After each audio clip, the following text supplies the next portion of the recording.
Programming Arduino by structured text is not your thing, productivity blocks will convert what you have on the screen to a functioning sketch. Before you install productivity blocks, you will need to install the Arduino IDE, and if you'll be using the Productivity Open industrial hardware modules, you'll also need to install the P1AM library and the Board Manager option. First, you'll need to download the Arduino IDE. A link to this download is provided in the description below. Once you have it downloaded, select to install it. Select the default options. During this process, you'll be asked to install the driver interface to Arduino.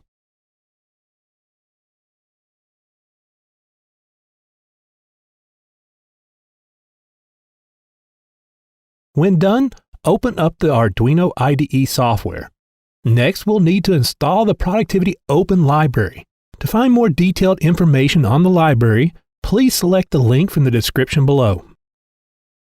To install the library, select Sketch, Include Library, and then Manage Libraries. When you see this pop up, type in P1AM, and you'll see this option. Select to install it. Now that you have that done, you'll see this option here. Next, we'll need to add the P1AM to the Board Manager. To start, go to File, then Preference, and down here select to copy the link from the description below that is titled Board Manager and paste that into this spot. Now go to Tools, Board, and then Board Manager. Type in the P1AM and install the P1AM 100 platform. Now this may take a couple minutes to complete. To verify this installation, power up your Productivity Open system, plug in the micro USB cable into the CPU, go to Tools, Board, and then select the P1AM. Now if you look under Ports, you should see the CPU shown like this. Now let's install productivity blocks. Before you begin, make sure you close any Arduino IDE windows you have open. A direct link to download productivity blocks can be found in the description below.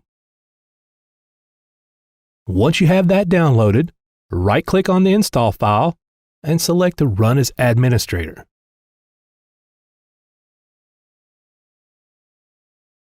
When you have that installed, open up the Arduino IDE, select Tools, and then Productivity Blocks. I find the best way to get started with productivity blocks is just to pull up one of the examples. Go to Open. Under Documents, you'll find this folder. I'm going to show this based upon the blink output point example. Now this mirrors the basic Arduino IDE sketch. This is where you declare the P1AM library, which allows you to use the Productivity Open Industrial I/O modules. Here's the setup function, and here's the loop.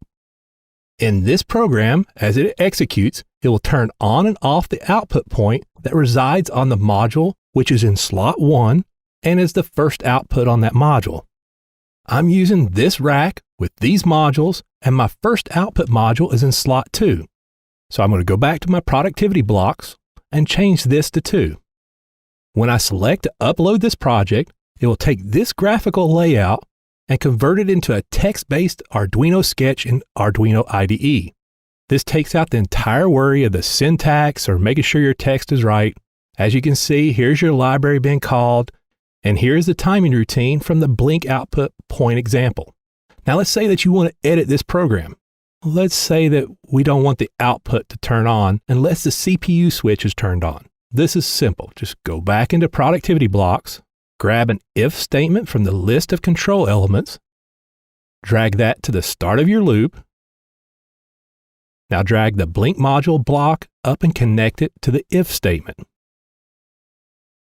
Go under the P1AM CPU elements, grab the CPU switch, and attach it to the condition portion of the if block. Now if the CPU switch is true, the output will blink. You can continue to add to this graphical display to meet the needs of your project without having the huge learning curve that comes with using structured text programming.